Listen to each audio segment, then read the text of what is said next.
Hello guys, तुम्हारा business studies का paper अच्छा हुआ होगा होपफुली। कमेंट करके मेरे को बताना कैसा हुआ।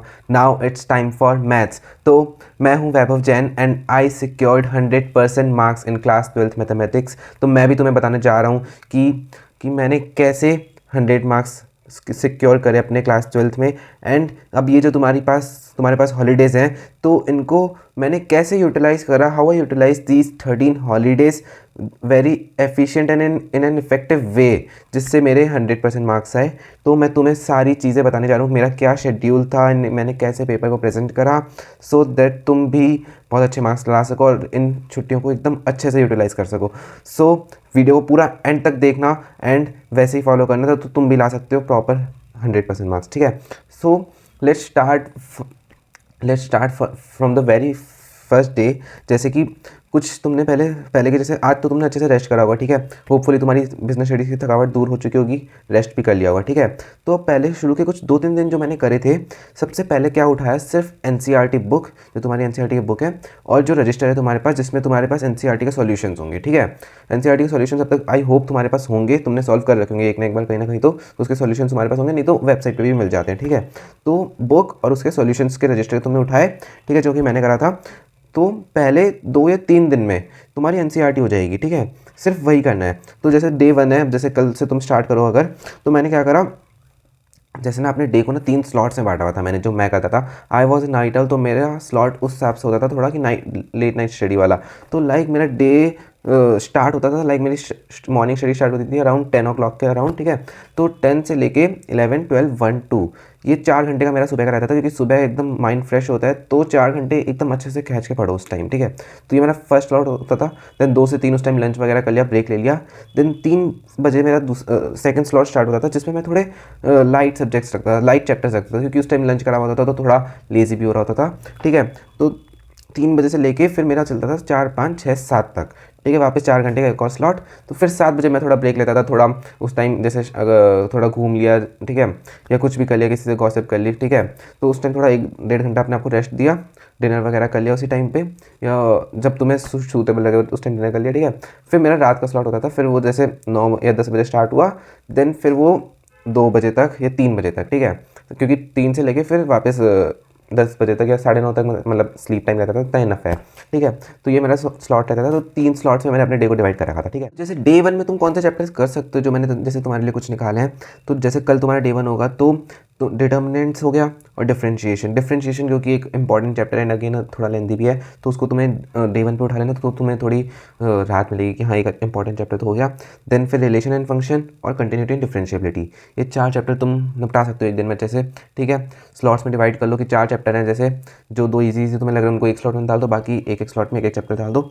सिर्फ एनसीईआरटी से करना है, ईजीली हो जाएगा। एनसीईआरटी, उसके एग्जाम्पल्स, ठीक है, उसकी मिसलेनियस एक्सरसाइज, बस उसको अच्छे से। ठीक है। और वो भी करना कैसे है, जो मैंने तुम्हें बताया, रजिस्टर तुम लेके बैठे होंगे, क्वेश्चन देखना है, माइंड में रिकॉल करना है कि हाँ ये मेथड है जो मैं करता था इस टाइम पे, तो इस टाइम पे यही चीज़ करनी चाहिए, ताकि तुम कम टाइम में ज़्यादा क्वेश्चन प्रैक्टिस कर पाओ। ठीक है। रिकॉल करना है, सॉल्यूशन देखना है रजिस्टर से कि हाँ ऐसे ऐसे हो रहा है, ठीक जा रहा हूँ मैं, I am on the right path. ठीक है, हो गया। कोई इंपॉर्टेंट लग रहा है तुम्हें कि हाँ ये इसमें थोड़ा मैं हार्ड सकता हूँ, तो उसको सॉल्व कर लिया। ठीक है। देन सेकंड डे में तुम कौन से चैप्टर्स ले सकते हो, फिर तुम्हें ले लेना है इंटीग्रल्स वाला, इंटीग्रल्स, वेक्टर, और फिर तुमने डिफरेंशिएशन करा था तो एप्लीकेशन ऑफ डेरिवेटिव्स, और फिर डिफरेंशियल इक्वेशन। ये 4 चैप्टर हो गए तुम्हारे डे 2 के लिए।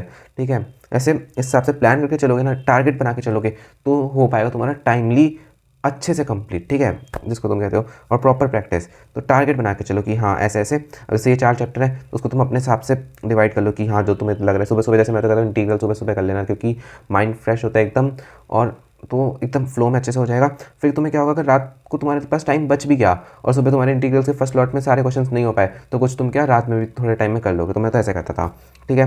देन डे 3 में जो चैप्टर्स रह गए, जैसे 3D हो गया, लीनियर प्रोग्रामिंग, प्रोबेबिलिटी, ये तीनों एक हो गए। जैसे ये तीनों ईजी भी हैं और ज़्यादा वो नहीं है। फिर एप्लीकेशन ऑफ इंटीग्रल्स और इन्वर्स ट्रिग्नोमेट्री, ये 5 चैप्टर तुम्हारे रहेंगे, तुम्हारे डे 3 में आ जाएंगे। ठीक है। देन फिर डे 4, अब जैसे हमने इतना प्लान करा, ठीक है, तो कुछ चीज़ें होंगी, कुछ जो तुम्हारे 3 दिन में नहीं हो पाएंगी। ठीक है। एनसीईआरटी के कुछ क्वेश्चन है, कुछ एग्जांपल्स रह जाएंगे, या कुछ टॉपिक्स जो तुम्हें इतने अच्छे से नहीं होंगे, तो मान लिया तो वो डे 4 में तुमने पेंडिंग जो तुम्हारे टास्क रह गए वो कर लोगे, तो एक दिन थोड़ा बफर लेके चल लिया। ठीक है। फिर मैं तुम्हें ये भी बताने जा रहा हूँ कि मैंने जो गलती करी थी कुछ, ठीक है, वो तुम्हें ताकि तुम लोग ना करो, इसलिए मैं तुमको बहुत अच्छे से बताने जा रहा हूँ। मैंने क्या करा था इन 13 दिनों में, सिर्फ मैथ्स ही मैथ्स करते गया था, बाकी सब्जेक्ट्स में मैंने ज़्यादा ध्यान नहीं दिया था। तो मेरा जैसे इंग्लिश थोड़ा वीक था, ठीक है, उसकी वजह से मेरी परसेंटेज कम हुई थी। तो इन छुट्टियों में तुम्हें पता होता है तुमको भी कि तुम्हारा कौन सा सब्जेक्ट वीक है, जैसे मेरा इंग्लिश था, ठीक है। तो जैसे तुमने 3 या 4 दिन लगा के एनसीईआरटी कर ली, तो तुम्हारा एक बार का मैथ्स में हो जाएगा, ठीक है, 4 दिन में कि हाँ तो एनसीईआरटी तो करी। उसके बाद डे 5 से ना तुम्हें साथ में मैथ्स के साथ एक सब्जेक्ट और उठा लेना जिसमें तुम्हें कम कॉन्फिडेंस हो थोड़ा, या जो तुम्हारा थोड़ा वीक हो। मैंने ऐसा नहीं करा था, गलती करी थी, तुम मत करना, ठीक है। साथ में उठाया वो, ठीक है, जैसे जो भी इंग्लिश हो गया या कोई भी सब्जेक्ट। फिर उसके साथ मैथ्स भी करनी है, मैथ्स छोड़ना नहीं है इस टाइम, मैथ्स 13 दिन में छोड़नी ही नहीं है एक दिन भी, ठीक है, वो क्योंकि रेगुलर प्रैक्टिस मांगती है। तब तुम्हें मैथ्स के साथ साथ एक्स्ट्रा असाइनमेंट के क्वेश्चंस करते गए, या जो भी तुम एक्स्ट्रा बुक रेफर कर रहे हो, ठीक है। मैंने तो वही करी थी जो बताया था तुम्हें पहले भी वीडियोज़ में, यू लाइक के सैम्पल पेपर से एनसीईआरटी एग्जाम्पल थी और एनसीईआरटी थी। तो एग्जाम्पल वगैरह है, जो भी तुम बुक रेफर कर रहे हो उसके एक्स्ट्रा क्वेश्चन है, तुम्हें असाइनमेंट कोई मिल रखा है वो साथ साथ करते जाओ। और एक सब्जेक्ट और ले लो जिसको भी तुम साथ साथ रोज 3 से 4 घंटा, मतलब एक स्लॉट में तुमने कोई और सब्जेक्ट कर लिया, 2 स्लॉट में मैथ्स कर ली, या किसी दिन 2 स्लॉट में कोई और सब्जेक्ट कर लिया, 1 स्लॉट में मैथ्स कर ली, ठीक है। बट मैथ्स रोज़ करनी है, तो तुम 3 या 4 दिन ये चीज़ कर सकते हो एक सब्जेक्ट के साथ एक्स्ट्रा क्वेश्चन, ठीक है। फिर लास्ट में तुम्हारे पास बचे 3 दिन और, ठीक है, तो डे 8, 9 और 10 3 दिन और बचे। उसमें मैं सजेस्ट करता हूँ 3 दिन जो होंगे वो सिर्फ सैम्पल पेपर्स प्रैक्टिस करना मैथ्स के, ठीक है, क्योंकि तुम्हारे अदर सब्जेक्ट की भी तैयारी उस टाइम तक हो चुकी होगी जो तुम्हें करनी होगी 3 दिन में। फिर नेक्स्ट 3 दिन सिर्फ सैम्पल पेपर्स अच्छे से तरीके से लगा के जाना, proper MCQs, case studies, section में जो जो होते हैं जितने मार्कर के क्वेश्चन सारे प्रॉपर प्रैक्टिस करके जाना, तो तुम्हें कॉन्फिडेंस आएगा और तू ही एग्जाम में क्वेश्चन में तुम्हारे क्वेश्चन बन पाएंगे, ठीक है। सैम्पल पेपर्स बहुत ज़रूरी है, अच्छे से ये 3 दिन लगा के करना प्रैक्टिस, इनको अच्छे से टाइम देना, मतलब कुछ कुछ तो पूरे पूरे फुल फ्लैज भी कर लेना, किसी केस में ऐसा कर लिया कि सिर्फ केस स्टडी सॉल्व कर लिया, अगर तुम्हें उसमें कम कॉन्फिडेंस है, एमसीक्यू में कम कॉन्फिडेंस है तो वो सॉल्व कर लिए, ठीक है। और साथ साथ मार्क करते जाना, जिस भी तुम्हें क्वेश्चन में ना अगर एक बार भी अटक रहे हो तो उसमें स्टार लगा लेना, ऐसे करते जाना, ठीक है। बाद में बताऊंगा लास्ट में काम आता है, ठीक है। ये तुमने 3 दिन प्रैक्टिस करे। अब जो लास्ट के 3 दिन बचे तुम्हारे 11, 12, 13 जो तुम्हारे 3 दिन बचे, वो उसमें तुम्हें क्या करना है, एक तो जो तुमने इतने दिनों में जो क्वेश्चन है उसमें और एक्स्ट्रा चीज़ें करने मत भागो, वरना क्या और ज़्यादा कन्फ्यूजन होती रहेगी, ठीक है। थोड़ा थोड़ा एक्स्ट्रा करते रहे, इतने टाइम तक जितना करना था कर लिया होता है हमने। अब ये लास्ट के 3 दिन में क्या करना है, जो तुमने अभी तक जितने क्वेश्चन प्रैक्टिस करे हैं उनमें कुछ कुछ में तुमने स्टार मार्क करा है, इंपॉर्टेंट मार्क करा है, वो प्रैक्टिस करना इस टाइम पे, सारे सबके फॉर्मूलेज रिवाइज करना, ठीक है। और जो मैंने जैसे तुम्हें बताया था तुमने सैम्पल पेपर सॉल्व करोगे तो उसमें तुमने स्टार करे होंगे कुछ क्वेश्चन से, इंपॉर्टेंट मार्क करे होंगे, है ना, वो चीज़ इस टाइम पे काम आएगी, वो क्वेश्चन तुम्हें इस टाइम पे करना है, ठीक है। तो ये चीज़ लास्ट के 3 दिन में ये रिवीजन के लिए रखना बस, फार्मूला वगैरह या इंपॉर्टेंट क्वेश्चंस, ठीक है। या और कोई तुम्हारा टॉपिक है, कोई टॉपिक तुम्हें लग रहा हो ट्रिकी वो रहा हो तुम्हारा, तो वो कर लेना, ठीक है। तो ऐसे तुम यूटिलाइज़ कर सकते हो अपने पूरे 13 डेज़, एंड आई होप तुम बेस्ट करोगे। Now let's talk about another most important thing जो कि है पेपर प्रेजेंटेशन। पेपर को प्रेजेंट कैसे करें, सब कुछ करने के बाद भी कभी कभी सिली मिस्टेक्स के चक्कर में मार्क्स कट जाते हैं, और जो तुम्हारा सपना होता है 100 मार्क्स से करने का वो सपना ही रह जाता है। तो वो बताने जा रहा हूँ, कुछ बहुत इंपॉर्टेंट पॉइंट्स है जो तुम्हारे लिए एकदम मैंने ढूंढ के जो मैंने फॉलो करते वो निकाले, अच्छे से सुनना, ठीक है। तो वेरी फर्स्ट ऑफ ऑल जो मैंने करा था, बहुत इंपॉर्टेंट चीज़ है, मार्जिन्स छोड़ बना लेना या छोड़ देना। अगर तुम ना भी बनाओ, तुम्हें लगा टाइम वेस्ट हो रहा है, तो मार्जिन्स छोड़ देना एटलीस्ट कि थोड़ा स्पेस, क्योंकि क्या होता है मैथ्स में रफ वर्क की बहुत ज़रूरत पड़ती है। तो ना क्या होता है, अगर तुमने वहीं क्वेश्चन के अंदर ही कुछ खर्च पच करके रफ वर्क कर दिया तो टीचर कन्फ्यूज़ हो जाएगा, ह्यूमन असल में तो ह्यूमन ही चेक कर रहा है टीचर, ठीक है। तो अलग से थोड़ा स्पेस छोड़ देना, ठीक है, तो उसको भी पता चल जाएगा कि हाँ ये लाइन के बाद जो है वो सारा रफ है, और रफ कैलकुलेशन चाहिए होती है मैथ्स में, हो जाती है। तो तुम पहले से अगर थोड़ा अपना डिवाइड करके चलोगे स्पेस, तो तुम्हारा बहुत नीट एंड क्लियर होगा पेपर। तो ये पहले से लेके चलना माइंड में, ठीक है। मैंने तो मार्जिन छोड़े थे, उसमें मैं रफ वर्क करता रहता था साइड साइड में, कोई कैलकुलेशन कोई कुछ भी हो गई, ठीक है। फिर सेकंड इंपॉर्टेंट थिंग इज़ तुम, हाँ, जो भी न्यू क्वेश्चन स्टार्ट करो वो नए पेज से करना, ठीक है। ये बहुत इंपॉर्टेंट चीज़ है, क्योंकि जो तुम्हारी कॉपी आएगी तुम कोई कंजूसी मत करना, बहुत सारी शीट्स होती हैं उसमें जो कि नहीं भरती है लास्ट तक भी, ठीक है। तो अगर आधे पेज पे भी क्वेश्चन हो रहा है, 2-4 लाइनों में भी क्वेश्चन खत्म हो रहा है, तो कोई नहीं, अगला क्वेश्चन तुम नया क्वेश्चन नए पेज से स्टार्ट करो, ठीक है। इससे क्या होता है, तो नीट एंड क्लियर रहता है। और कभी कभी क्या होता है कि तुम्हारा हड़बड़ में बोर्ड की कॉपी तो वापस मिलेगी तो है नहीं, तो क्या होगा, तुम्हारा कभी गलत चेक ना हो जाएगी, टीचर लगेगा कि बीच में से स्टार्ट हुआ है क्या करा है, ठीक है।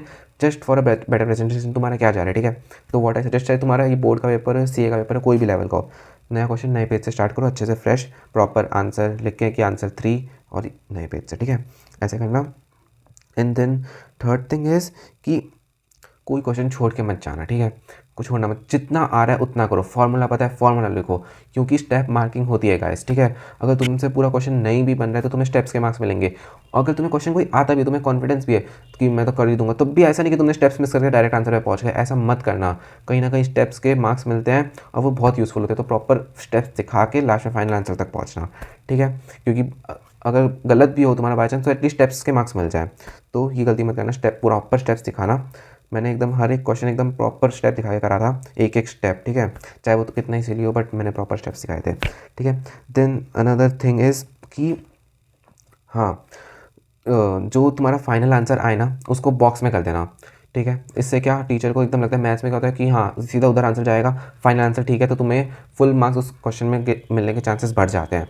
तो जो भी तुम्हारा फाइनल आंसर आ रहा है उसको बॉक्स में हाईलाइट कर दो प्रॉपर अच्छे से, ठीक है। And then one more thing is, overwrite मत करना बिल्कुल भी। क्यों करना है आलस, उसको काटो अच्छे से, देन वापस लिख दो। ओवरराइट करने से कभी कभी क्या होता है, ठीक है हमें तो समझ आ रहा है बट सामने वाला चेकर कौन है हमें नहीं पता, तो रिस्क नहीं लेना। अगर you are targeting really 95 plus marks तो ओवरराइट बिल्कुल मत करना, उसको काट के वापस लिख दो, ठीक है। नाउ आई होप तुम्हारे लिए बहुत बेनिफिशियल रही होगी वीडियो, अच्छे से तैयारी करना, एंड आई होप तुम भी सिक्योर करोगे अच्छे मार्क्स। मेरे को बताओ कमेंट सेक्शन में तुम्हारा कितना टारगेट है बिटवीन 90 to 100। अब नेक्स्ट वीडियो जो आने वाली है तुम्हारे पास वो भी मैथ से रिलेटेड, जो कि जिसमें मैं बताऊंगा मैंने अपने वो 3 आवर्स जो थे मोस्ट क्रूशियल आवर्स, ठीक है, और प्लस वो 15 मिनट्स रीडिंग टाइम, वो मैंने कैसे यूटिलाइज़ करे, जिसमें वही मेन 3 आवर्स 15 मिनट्स की जो गेम थी जिसमें 100 मार्क्स आए मेरे, वो मैंने कैसे यूटिलाइज़ करे, वो होगी नेक्स्ट वीडियो। और वो तुम्हें चाहिए तो उसके लिए I am targeting 85 subscribers on my channel. तो अब अगर ये एक दिन में हो गए तो एक दिन में वीडियो आ जाएगी, 2 दिन में तो 2 दिन में, 5 दिन में तो 5 दिन में, ठीक है। कमेंट करके मेरे को बताना अपना टारगेट और subscribers 85 for this next video. Thank you so much guys, अब पढ़ते रहो, थैंक यू।